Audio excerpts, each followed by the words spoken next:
Muito boa tarde. Vamos aguardar aí o pessoal ir entrando na nossa live. Boa tarde a todos. Deixa eu só compartilhar aqui nas redes sociais. A gente só consegue compartilhar após o início da live. Só mais um instantinho. Enquanto isso, o pessoal vai entrando, vai compartilhando. Vamos ver aqui. Jogar aqui no Facebook. Colocar aqui do Facebook, Instagram, né? Para mais pessoas poderem assistir conosco nossa live hoje. Enquanto isso, vocês que já estão me assistindo, Neta, minha querida, já está online. Me diga aí como é que tá o som, tá bom? Tá me escutando bem, minha querida? Como é que está aí em Caicó, minha voz? Boa tarde. Tudo bom aí com o meu som? Tá ok? Minha voz, tá escutando bem? Vamos comentando aí.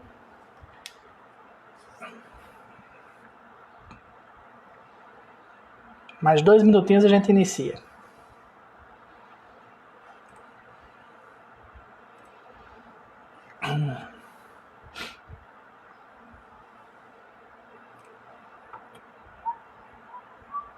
Ótimo, obrigado, querida, pelo feedback.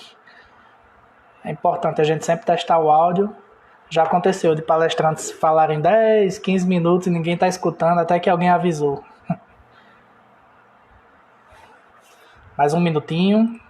17 horas em ponto, vamos ser pontuais, né? Então, para a gente não se alongar muito, vamos iniciar hoje o nosso 6º estudo do livro O Céu e o Inferno. 6ª vez que nós estamos aqui juntos, reunidos, graças a Deus ainda saudáveis, pela 6ª semana seguida, ainda sem ter pego essa doença, né? Estamos tomando cuidado. Eu tenho certeza que você que está aí na sua casa está tomando cuidado, higienizando as mãos, usando máscara, evitando aglomerações, porque não é brincadeira. Muitas pessoas desencarnando. À noite, quando formos dormir, antes de dormir, que fizermos nossas orações, peçamos ao Pai por essas pessoas que estão sofrendo nas UTIs, desesperançosas, desesperadas, faltando ar, entubadas, os que estão desencarnando.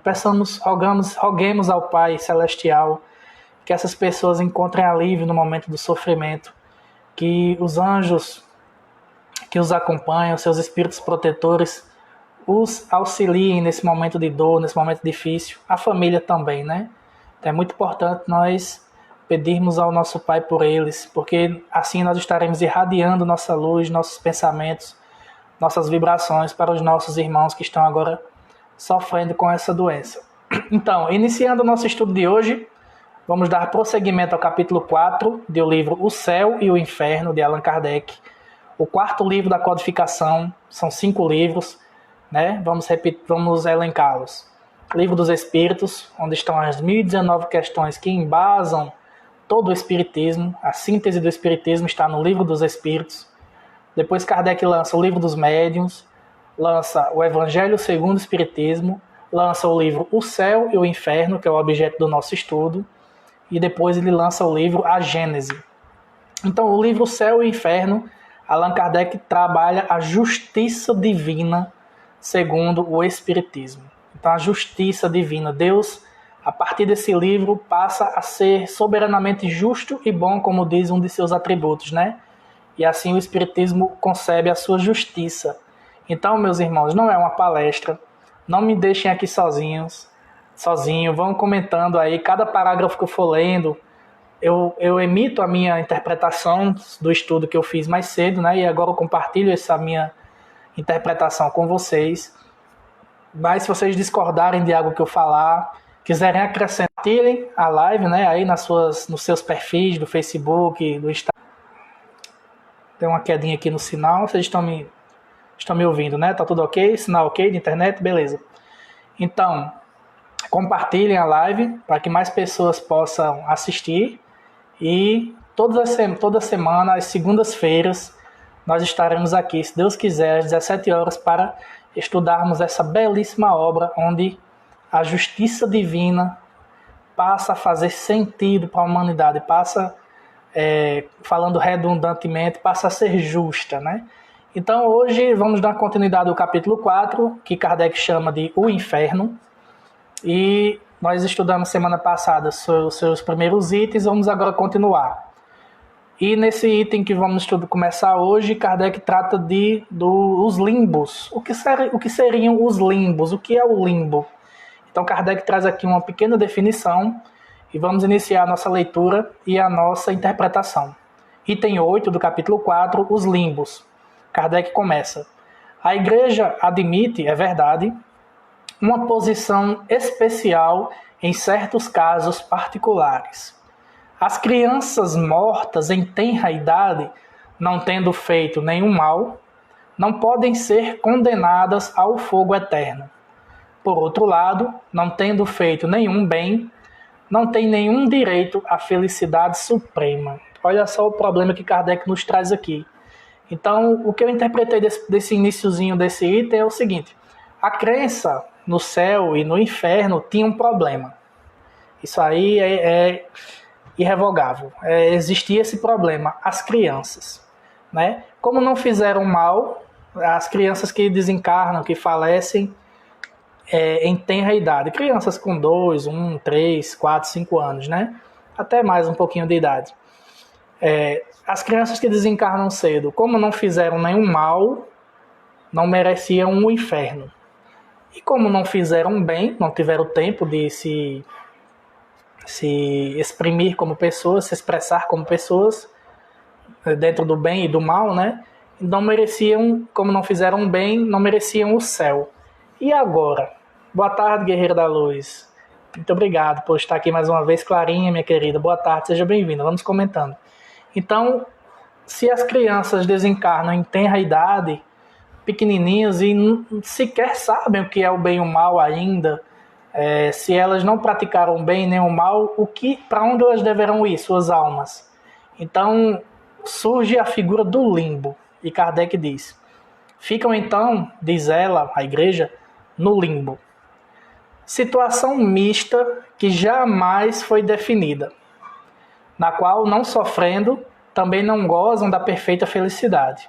Mas visto que seu destino está irrevogavelmente determinado, elas estão privadas desta felicidade por toda a eternidade.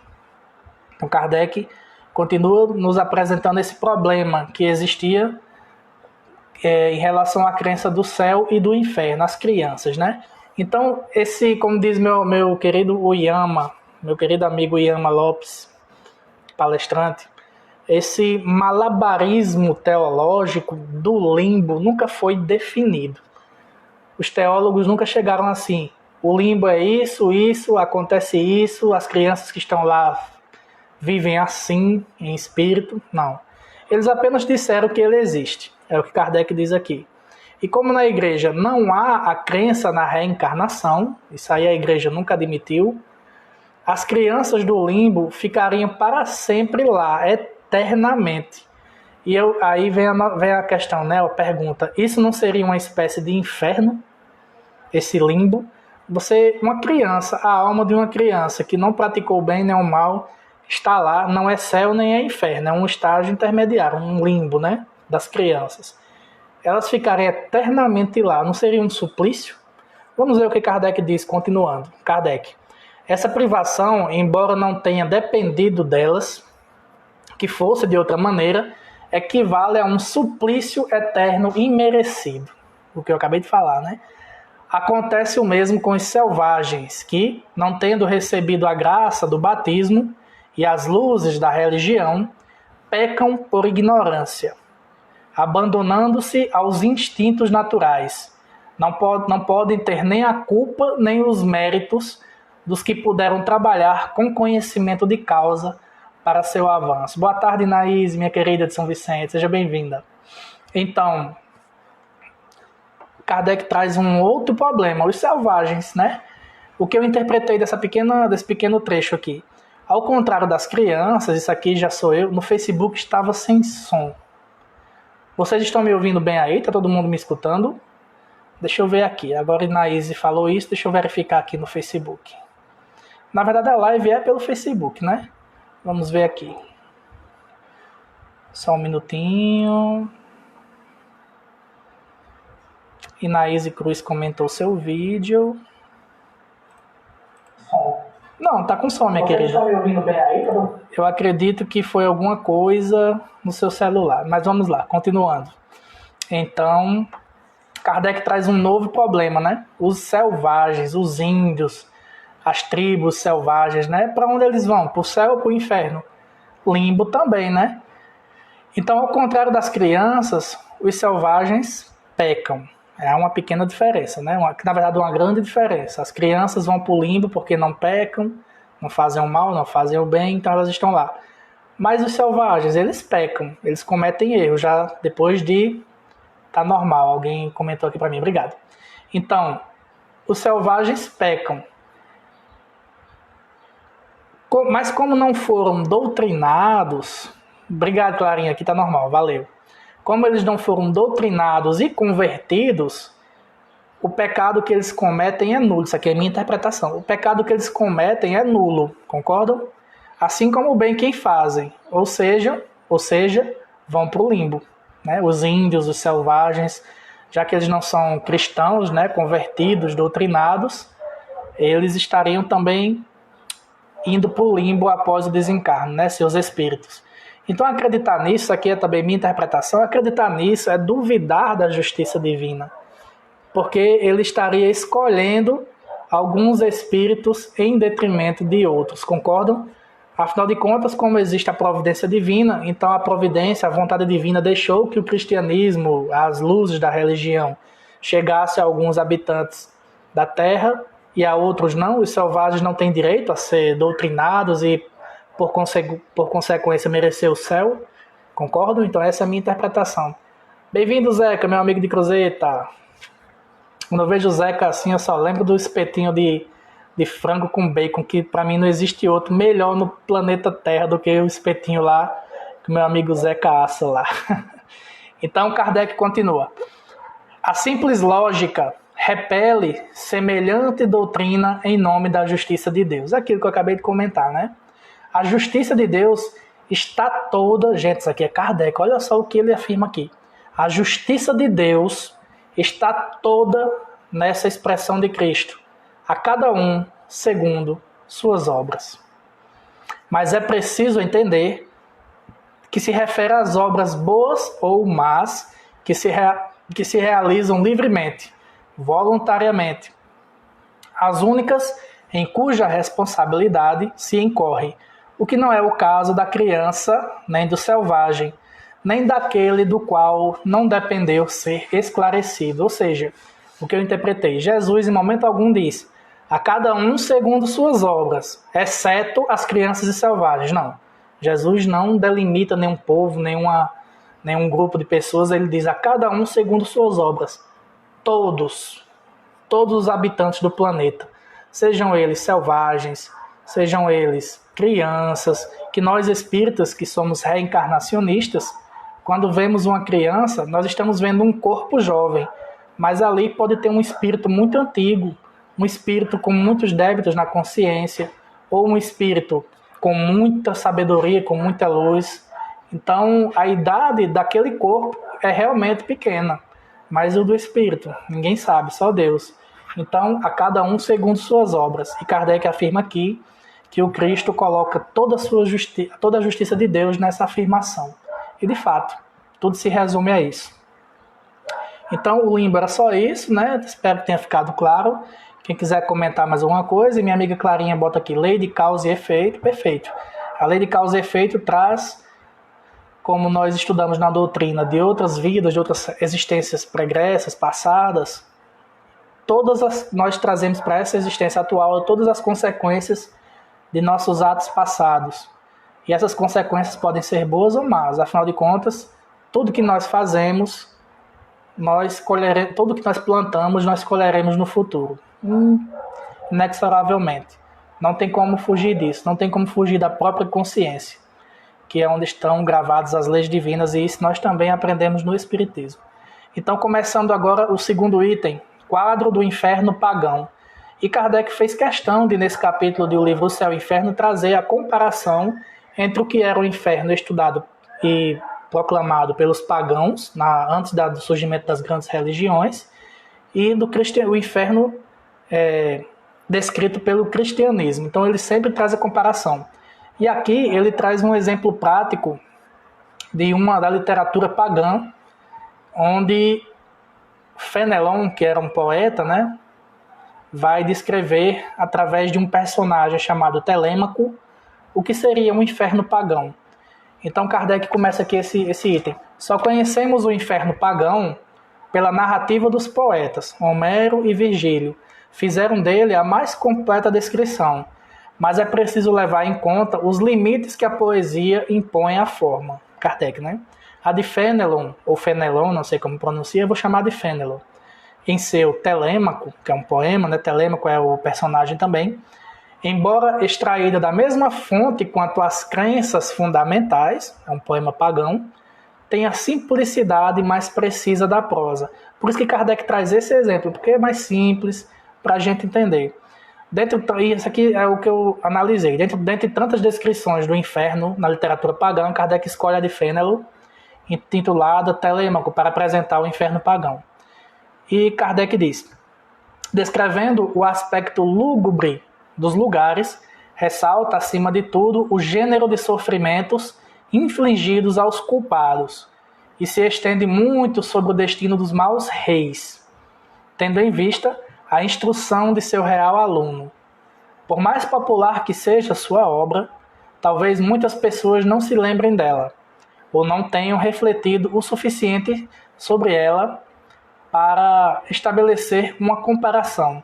É por isso que cremos útil, Kardec dizendo, reproduzir aqui as partes que têm uma relação mais direta com o assunto que nos ocupa, ou seja, aquelas que se referem mais precisamente à penalidade individual.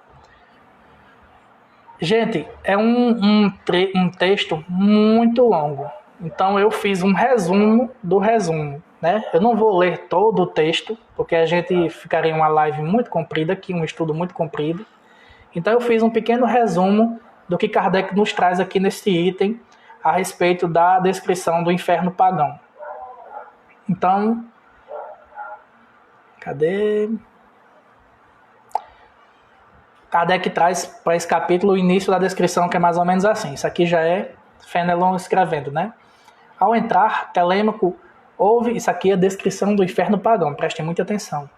Ao entrar, Telêmaco ouve os gemidos de uma sombra que não podia consolar-se. Qual é então, disse-lhe ele, vossa desgraça? A resposta é, eu era, responde-lhe a sombra, Nabofazã, rei da soberba Babilônia. Todos os povos do Oriente tremiam ao simples som do meu nome. Faziam-me adorar pelos babilônios num templo de mármore, onde era representado por uma estátua de ouro, diante da qual ardiam dia e noite os mais preciosos perfumes da Etiópia. Jamais alguém ousou contradizer-me, sem ser logo punido. Inventavam-se todo dia novos prazeres para tornar minha vida mais deliciosa. Eu era então jovem e robusto. Ah, quantos dias afortunados tinha ainda a gozar no trono! Mas uma mulher que eu amava, que não me amava, fez-me sentir que eu não era Deus. Ela me envenenou. Não sou mais nada. Puseram ontem, com pompa, minhas cinzas numa urna de ouro. Choraram, arrancaram os cabelos, fingiram querer jogar-se nas chamas de minha fogueira para morrer comigo. Vão ainda gemer ao pé do soberbo túmulo onde puseram minhas cinzas.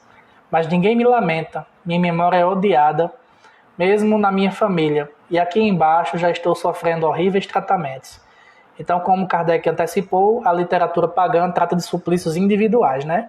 E a continuidade desse texto, que eu não vou ler todo, Nabofazã continua dizendo que nunca conheceu a paz, estava sempre ansioso quando estava em vida. Então, de nada adianta você ser um rei cheio de pompa, de soberba, mas não viver em paz, né? Essa é a verdadeira riqueza. E ele também continua o texto, né, dizendo que os escravos que foram sacrificados no funeral dele, olha só, as práticas daquele povo, sacrificavam escravos durante o funeral em homenagem a um rei, né? Então os escravos que foram sacrificados no funeral dele estavam acorrentados a ele, proferindo palavras de ódio. Isso aqui já é no inferno pagão, né? Os escravos que foram sacrificados no funeral dele estavam acorrentados a ele, ao rei. E o que é que diziam os escravos? Nós não éramos homens como tu, como podias ser tão insensato a ponto de te creres um Deus? E não devias lembrar-te de que eras da raça dos outros homens?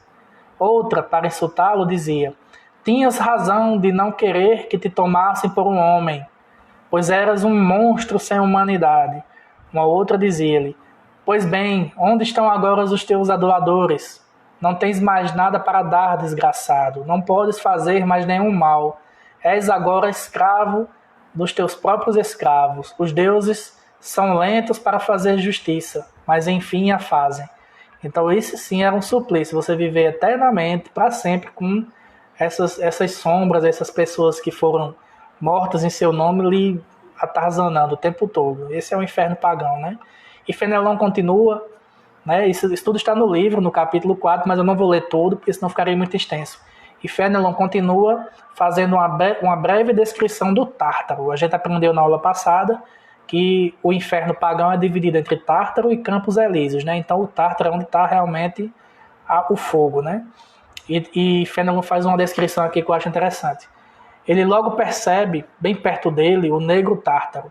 Dali saía uma fumaça negra e espessa, cujo cheiro pestilento causaria a morte se ele se espalhasse pela morada dos vivos. Essa fumaça cobria um rio de fogo e turbilhões de chamas, cujo estrépito, semelhante ao das torrentes mais impetuosas, quando se lançam dos mais altos rochedos ao fundo dos abismos, fazia que nada se pudesse ouvir distintamente naqueles tristes lugares. Então, é uma literatura bem forte, viu? E vai ficar pior. Se você tiver com crianças aí assistindo a live, não é aconselhável elas escutarem.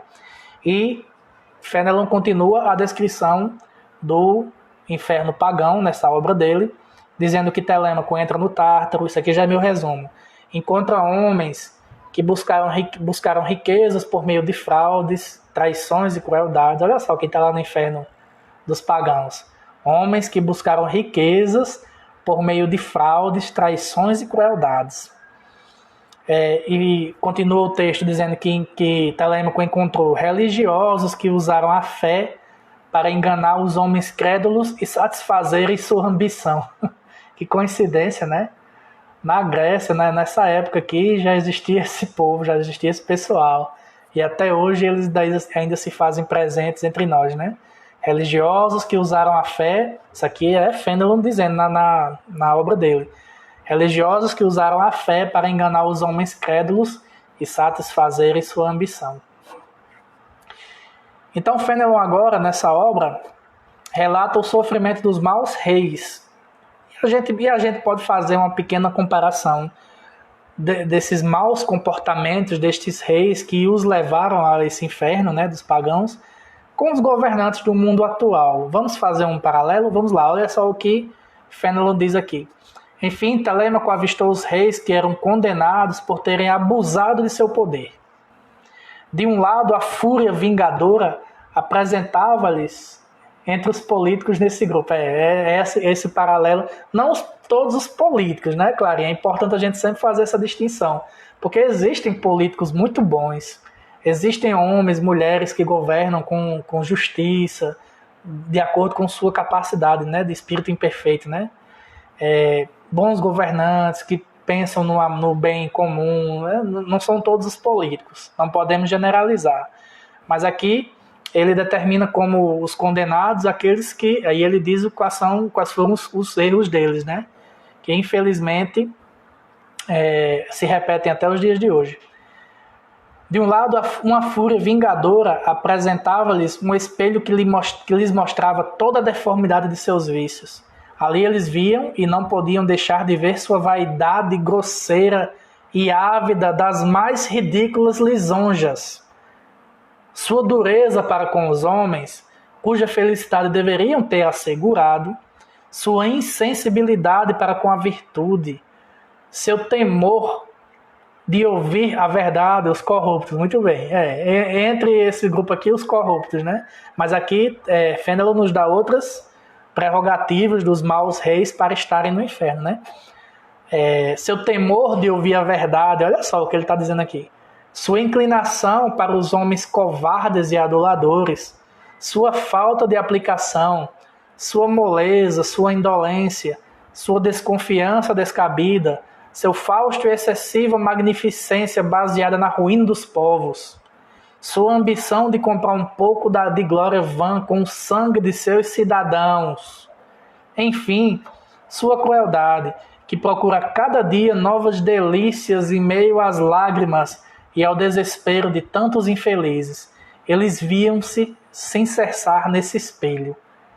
Então as almas dos reis que estavam lá no inferno pagão e tiveram um comportamento como ele descreveu aqui, estavam sofrendo tudo isso. E não teve como não me arrepiar quando eu li isso aqui, porque é impressionante a semelhança com os dias atuais. Não vamos citar políticos, né? Porque estamos num estudo espírita, não é bom. E Fenelon continua, né, sua descrição. Condenado e sofrendo pela própria consciência. Ele coloca aqui também. Aí Telêmaco avistou rostos pálidos, hediondos e consternados. É uma tristeza negra que rói esses criminosos. Tem horror de si mesmos. E não podem libertar-se desse horror, tal como de sua própria natureza. Não precisam de outro castigo que o de suas faltas, suas próprias faltas. Veem-se sem cessar em toda a sua enormidade. Elas se lhes apresentam como espectros horríveis, perseguem-nos. Olha só. A consciência culpada, né? Também é uma espécie de inferno pessoal dessas almas que estão lá no inferno, né? Ele também cita algumas pessoas que estão lá, alguns espíritos que estão nesse inferno pagão, que falharam em suas missões. Ele diz: viam-se vários desses reis severamente punidos, não pelos males que fizeram, mas por terem negligenciado o bem que deveriam ter feito. Então Fenelon coloca, dentro da sua descrição do inferno pagão, reis que não foram maus, mas não praticaram bem. E ainda que no paganismo, os escritores já tinham uma intuição moral que mais tarde Kardec traz, os espíritos trazem a Kardec, né, na revelação espírita. Então os escritores pagãos já tinham a intuição moral do erro de não praticar o bem quando se tem a chance. E é uma das questões do livro dos Espíritos, me falha a memória agora, onde os Espíritos dizem isso a Kardec, que não fazer o bem é tão contrário às leis divinas quanto fazer o mal. Então sempre que a gente tem, todos os dias, seja nas mínimas coisas, seja nas grandes coisas, nós temos a chance de fazer o bem o tempo todo. Seja numa mensagem, num post das suas redes sociais, você pode espalhar o amor, você pode espalhar as boas notícias. O bem não é necessariamente uma coisa que você faz para o seu irmão, você pode exalar o bem, o perfume do amor, em suas publicações, em seu linguajar, em suas palavras, na maneira que você se relaciona com as pessoas do seu lar, os seus familiares. Então, nós temos inúmeras oportunidades de fazer o bem todos os dias. E não praticá-lo, quando se tem a oportunidade, também é um mal. O mal não é necessariamente a ação, mas também a ausência do bem que você pratica também é o mal, como dizem os espíritos na codificação. E Kardec traz agora, na terceira parte, hoje eu acho que vai ser curtinho o nosso estudo. A gente viu agora o quadro do inferno pagão, né? Que eu fiz um resumo aqui da obra de Fenelon, que Kardec traz nesse capítulo do Céu e Inferno. E agora ele traz um outro autor, Auguste Calais, né, que tem uma obra chamada O Inferno, na qual ele faz uma compilação, uma pesquisa de todas as teologias cristãs sobre a figura do inferno. E Kardec traz esse item chamado Quadro do Inferno Cristão. E Kardec inicia no item 11 aqui. A opinião dos teólogos sobre o inferno está resumida nas citações a seguir. Resumida, eu vou fazer um novo resumo do que Kardec trouxe, porque é um artigo muito grande, é um capítulo muito grande esse aqui, né? Jaqueline, verdade, amigo, devemos economizar em tudo, menos no amor, com certeza. E nós estamos aqui na nossa vida, na nossa existência carnal, para praticar o bem, para nos esforçarmos no bem diariamente. Então não devemos perder as oportunidades que a providência coloca na nossa frente o tempo todo. A todo momento nós temos... Pronto, Jaqueline, esse seu comentário aqui que você colocou já é o bem. Você está espalhando boas palavras, boas notícias, a boa nova, né? Devemos economizar em tudo, menos no amor. Perfeito. Então isso é fazer o bem. Então Kardec diz: esta descrição, sendo extraída dos autores sagrados e da vida dos santos, pode tanto mais ser considerada como a expressão da fé ortodoxa na matéria, quanto ela é a cada instante reproduzida, com pequenas variantes, nos sermões da cátedra evangélica e nas instruções pastorais. Então, o que Kardec disse aqui? Isso aqui é a minha interpretação. Que ele afirma que as descrições a seguir ainda eram pregadas nos templos religiosos, pelo menos até o século XIX, que foi quando ele publicou este livro. Mas será que essas crenças ainda são pregadas até hoje, nos eventos religiosos que a gente vê por aí? Vamos ver, né? E a primeira citação desse item diz que todos os espíritos do inferno são puros, né? Pois apenas sua alma desceu e seu corpo se decompôs. Cadê? Isso aqui já é um resumo que eu fiz, né? Que isso aqui seria um item muito grande, então eu já fiz um resumo.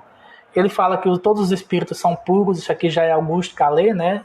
Falando, o que não é correto, porque a gente aprende no espiritismo, a escala espírita, que os espíritos puros já alcançaram o grau máximo da evolução, já passaram por todo o processo de depuração de suas almas, da retirada de todas as imperfeições que nós ainda cultivamos, infelizmente, ainda as cultivamos, como a raiva, o orgulho, o egoísmo, a luxúria e muitos outros, né? O ódio, o ciúme.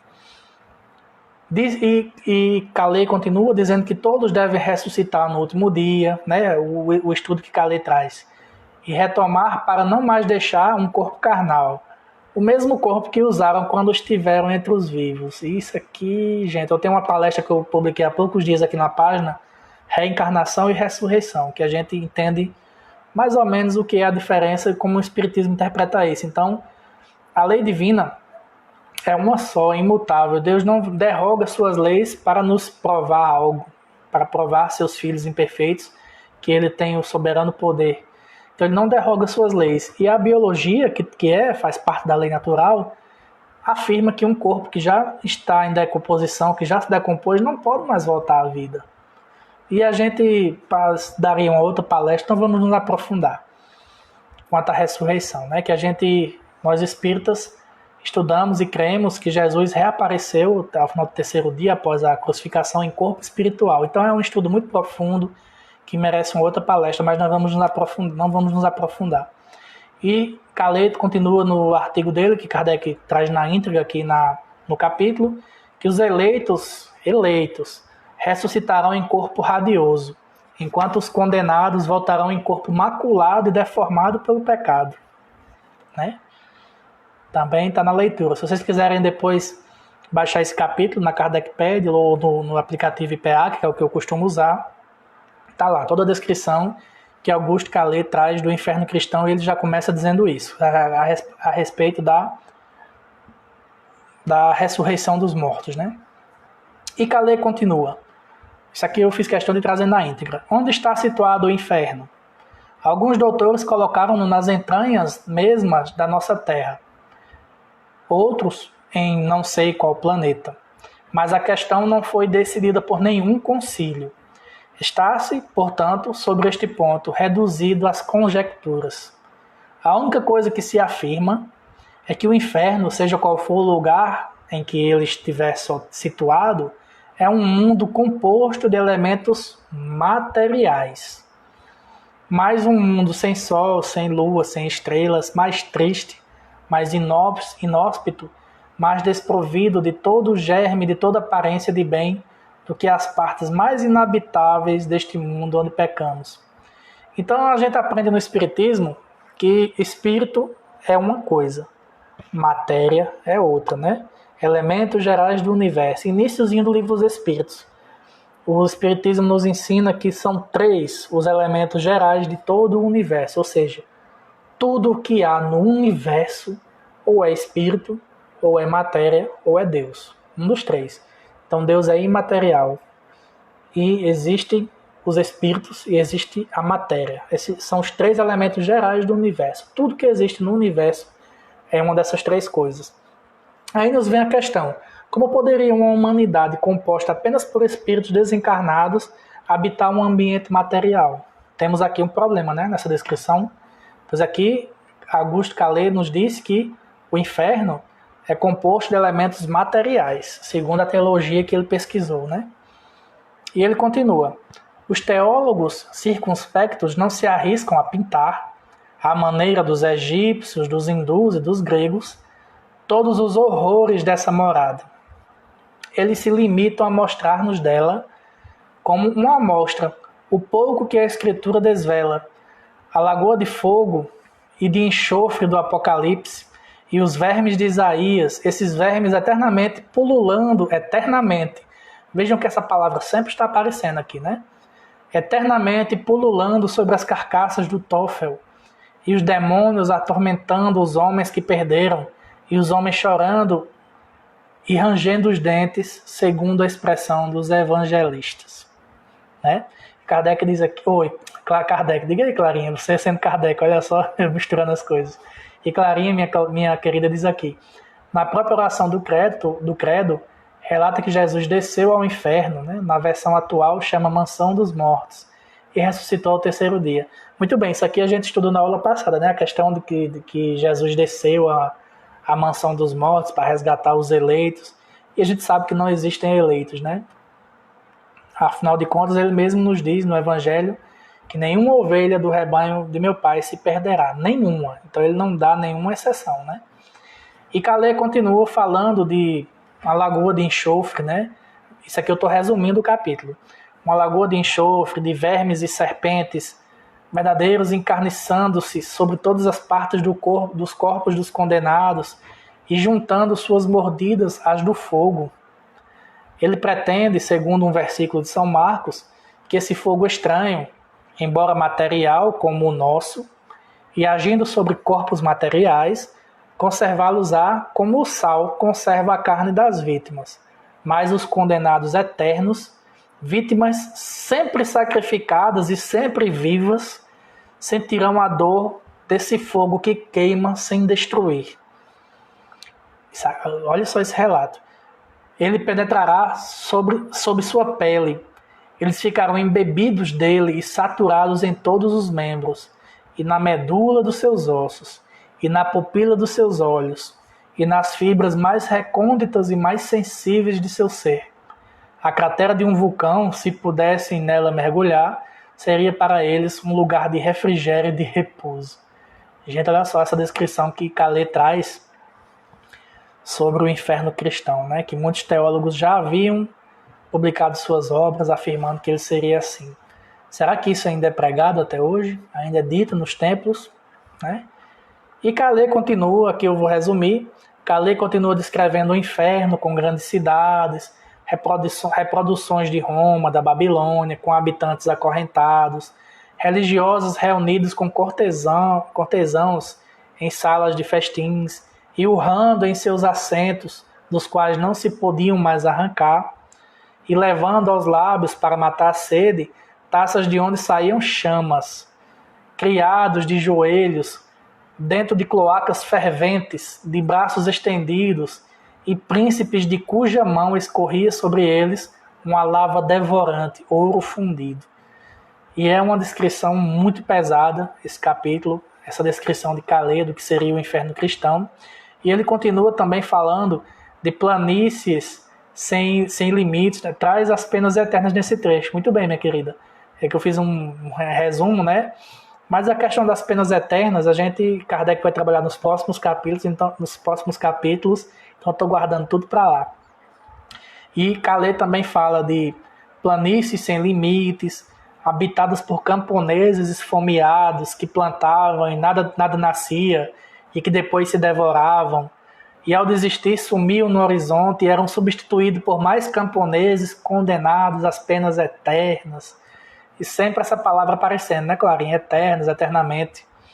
O que fere a justiça divina que o Espiritismo nos ensina, né? Que nada é eterno, nem mesmo a dor.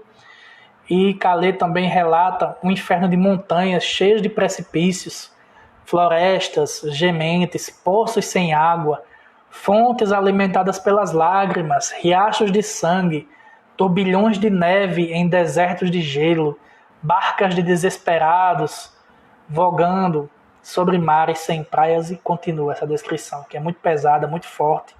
Quem tiver coragem, vá lá ler, que Kardec nos traz ela, para a gente de fato entender o que é o inferno na concepção dos nossos antepassados e até mesmo de nossos religiosos atuais, né?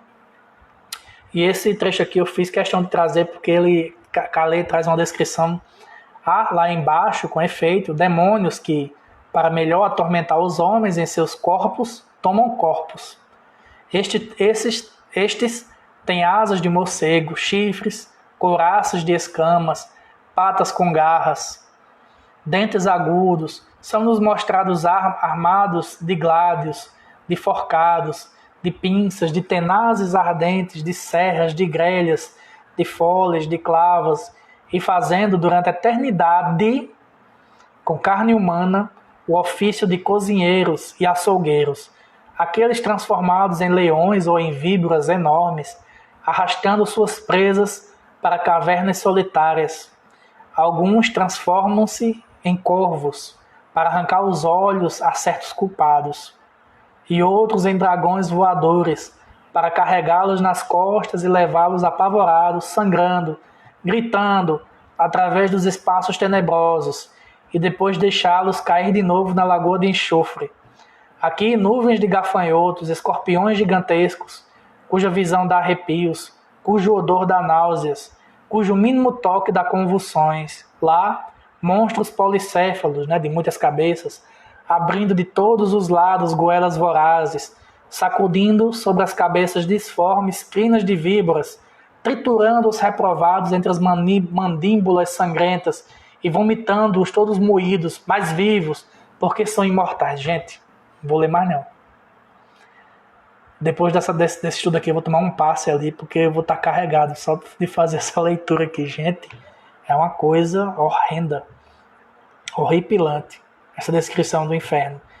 E Kardec mais à frente vai dizer que vai relembrar, como a gente viu em aulas anteriores, estudos anteriores, que a descrição do inferno cristão é muito pior que a do pagão, né? E Calais continua sua descrição, relatando que nenhum demônio se desanima, nem jamais se desanimará de sua horrenda tarefa. Eles são todos, sob esse aspecto, bem disciplinados e fiéis a executar as ordens de vingadores que receberam. Sem isso, o que se tornaria o inferno? Faz sentido, né? E Kardec agora diz que o autor faz, após esse quadro, as seguintes reflexões, cujo alcance todos compreenderão. E aí Calais vai falar sobre a ressurreição dos corpos serem um milagre, que nós espíritas sabemos que não há milagres, que Deus não derroga suas leis, tudo está dentro da lei natural, né? E Jaqueline aqui, pesado, realmente, já que é uma leitura muito pesada, por isso que eu fiz questão até de resumir ela, se fosse... Voltou aí, porque tá tentando reconectar aqui, acho que minha internet hoje está com um probleminha. Estão me ouvindo, ok? Então Calais fala da ressurreição dos corpos serem um milagre, né? E nós espíritas sabemos que não existem milagres, né? Tudo está dentro da lei divina. Ele também transcreve o que supõem os teólogos, né? Quando afirmam que Deus opera efetivamente tais milagres, devolvendo ao corpo, que ora estava na sepultura, a alma condenada. É uma coisa que hoje, com o que a gente aprende no Espiritismo, a gente vê que não faz sentido algum, que não tem como casar isso com os atributos da divindade. Quando a gente estuda a importantíssima questão 13 do Livro dos Espíritos, atributos da divindade, a gente aprende o que de fato a gente consegue imaginar, o que a gente pode imaginar do que seja Deus. Então tudo isso aqui passa a não fazer mais sentido, né? Eu trouxe um trechozinho aqui, bem rapidinho, já estamos terminando, que Calais traz aqui na sua descrição do inferno cristão. A ressurreição não nos restabelece, portanto, nem nas condições físicas do homem inocente, nem nas condições físicas do homem culpado. É somente uma ressurreição de nossas misérias, mas com uma sobrecarga de misérias novas, infinitamente mais horríveis. É, em parte, uma verdadeira criação, e a mais maliciosa que a imaginação tenha ousado conceber. Deus muda de ideia, e para juntar aos tormentos espirituais, tormentos carnais, que possam durar para sempre, ele muda bruscamente, por um efeito de seu poder, as leis e as propriedades por ele mesmo atribuídas, desde o começo, aos compostos da matéria. Ressuscita carnes doentes e corrompidas, e amarrando com um nó indestrutível esses elementos que tendem a se separar por si mesmos, ele mantém e perpetua, contra a ordem natural, essa podridão viva. Ele joga no fogo, não para purificá-la, mas para conservá-la, tal qual é, sensível, sofredora, ardente, horrível, tal qual ele a quer, imortal. Que Deus terrível, né? Esse que joga seus filhos no inferno para tratá-los dessa forma para sempre. E tem muita gente que ainda acredita nisso, que ainda acha que Deus é um ser cruel, vingativo, que existe a ira de Deus, né? Muitos falam. E aqui eu coloquei entre parênteses 2 trechozinhos dessa fala de Auguste Calais aqui, que o Espiritismo nos ensina outra coisa, né? Por exemplo, quando Calais traz aqui, Deus muda de ideia. Gente, atributo da divindade, questão 13, Deus é imutável. Deus não muda de ideia, não. Deus é a inteligência suprema do universo. A inteligência suprema precisa mudar de ideia, gente? Espiritismo é raciocínio, a fé é raciocinada, que a gente aprende tanto, né? Que o Espiritismo é a fé raciocinada. Então vamos botar nossa cachola para pensar. Deus não muda de ideia, Deus é imutável. Se Ele é perfeito, é a soberana inteligência suprema de todo o universo, Ele não precisa mudar, Ele não se arrepende de nada do que fez. Vocês estão entendendo? Outra coisa aqui que Calais traz nesse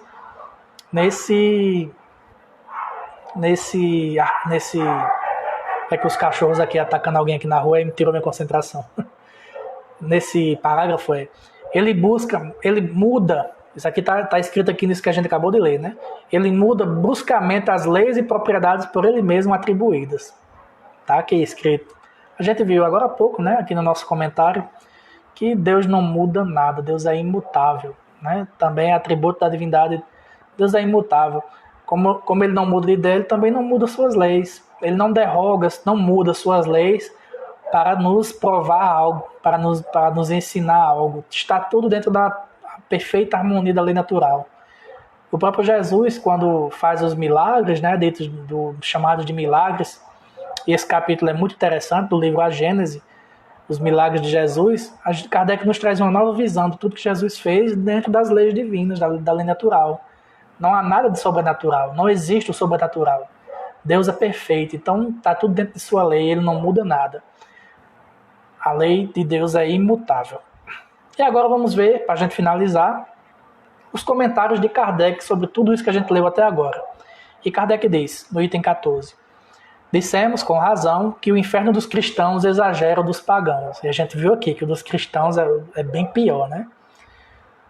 No Tártaro, gente, e é muito importante a gente aqui estabelecer uma coisa, espiritismo é cristianismo. Esse inferno dos cristãos, quando Kardec usa aqui o termo cristãos, é das outras religiões cristãs, né?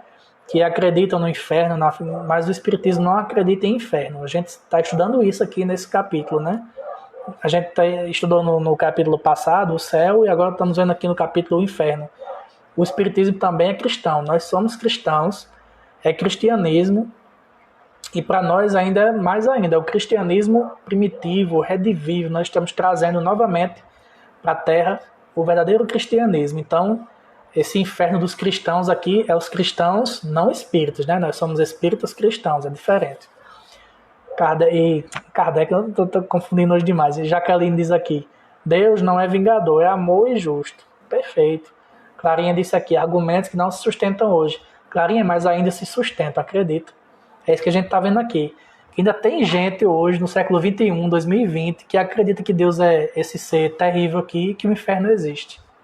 Ainda existem pessoas, né? E Kardec diz, né, que o inferno dos cristãos exagera dos pagãos. No Tártaro, com efeito, veem-se os culpados torturados pelo remorso, sempre diante de seus crimes e de suas vítimas, oprimidos por aqueles que haviam oprimido durante a vida. Veem-se fugir da luz que os penetra e procurar em vão escapar aos olhares que os perseguem. O orgulho é aí abaixado e humilhado. Todos carregam os estigmas de seu passado. Todos são punidos por suas próprias faltas, a tal ponto que, para alguns, basta abandoná-los a si mesmo e se julga inútil acrescentar outros castigos. Mas são sombras, ou seja, almas com seus corpos fluídicos, imagem de sua existência terrestre. Não se veem os homens retomarem seu corpo carnal para sofrer materialmente, nem o fogo penetrar sob sua pele e saturá-los até a medula dos ossos, né? Kardec comparando os dois infernos, né? E está dizendo aqui que o dos cristãos é bem pior. Nem o luxo e o refinamento de suplícios que fazem a base do inferno moderno. Encontram-se lá, no inferno pagão, juízes inflexíveis mas justos, que proporcionam a pena à falta, ao passo que no império de Satã, todos são confundidos nas mesmas torturas, tudo se baseia na materialidade, mesmo a equidade é banida. O Kardec foi bem claro aqui, né? E ele continua. Hoje em dia há, sem dúvida, na própria igreja, isso no século XIX, né?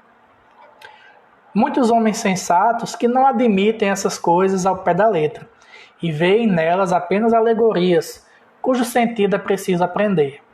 Mas sua opinião é somente individual e não constitui lei. A crença no inferno material, com todas as suas consequências, no entanto, ainda é um artigo de fé. Isso no século XIX, Kardec disse isso. Será que ainda é um artigo de fé a crença no inferno hoje, nos tempos atuais? Vamos refletir isso, né? No item 15, Kardec continua. Perguntam-se, já estamos no finalzinho, viu, pessoal?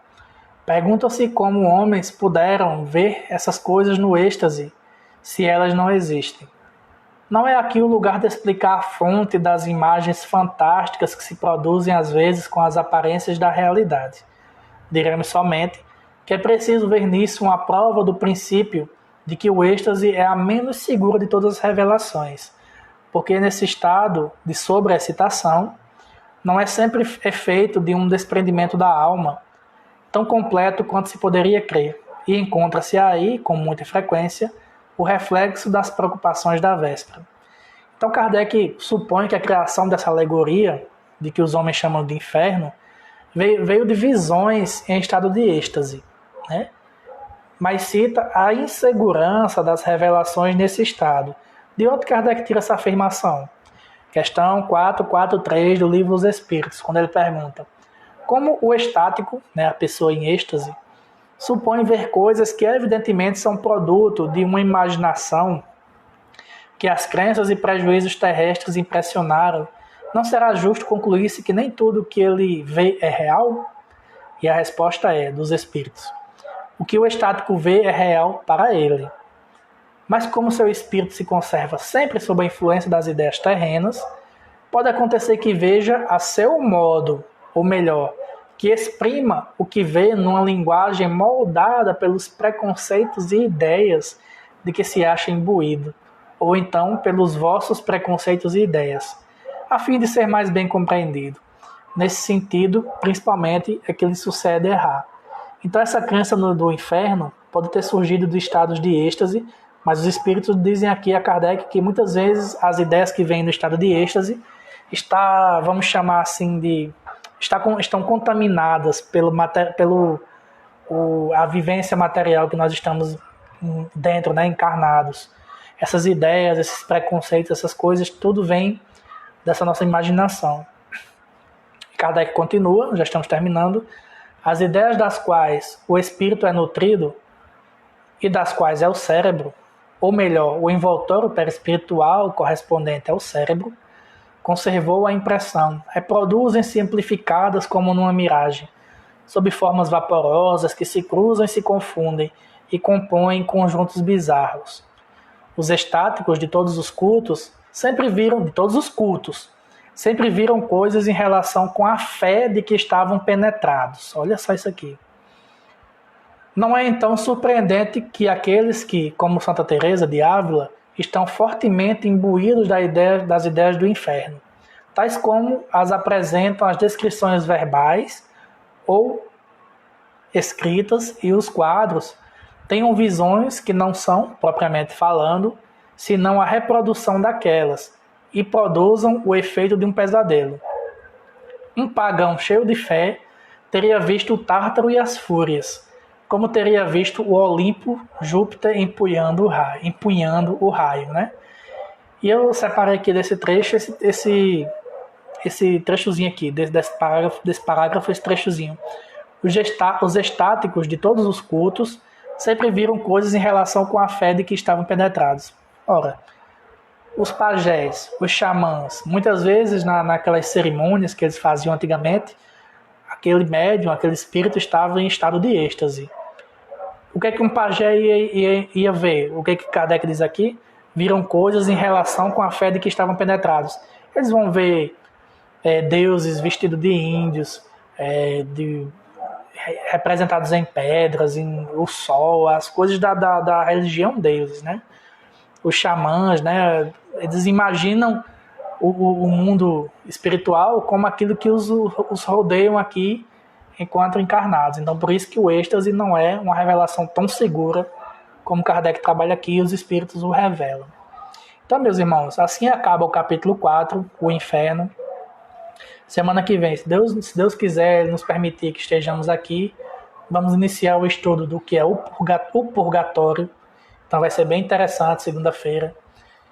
Se Deus quiser, estaremos todos aqui juntos para estudarmos mais uma vez um dos capítulos desse livro tão maravilhoso, tão sensacional e tão pouco debatido no meio espírita, né? Que é o céu e o inferno. Infelizmente, afinal de contas, a justiça de Deus, a justiça divina está aqui nesse livro, segundo Kardec, segundo o Espiritismo. Então é imprescindível, é essencial que todo espírita o estude. E vamos continuando. Que Deus nos abençoe, que tenhamos um resto de semana abençoado, com paz, com saúde, com aprendizado, com boas experiências, fazendo o bem, tentando não fazer o mal, para que nós cheguemos segunda que vem melhores do que estamos aqui hoje. Que assim seja. Então, muito obrigado pela companhia de vocês. Quarta-feira, depois da manhã, teremos palestra aqui na nossa página com França, às 19 horas, diferente o horário, né? Nossas palestras costumavam ser às 17, mas especialmente quarta, por motivos pessoais, França só pode nos dar a palestra às 19 horas. E ele vai falar da paciência. Vai ser muito boa a palestra, vocês já conhecem França. Dispensa comentários, então estaremos todos aqui, se Deus quiser. Muito obrigado, que o estudo tenha sido valoroso para todos nós. Jaqueline, obrigado, gratidão, amigo conterrâneo. Obrigado você, querida, por ter estado aqui conosco. Muito obrigado a vocês, um beijo no coração. Clarinha, gratidão. Você também, minha querida. Até segunda, se assim Deus nos permitir. Valeu, tchauzinho.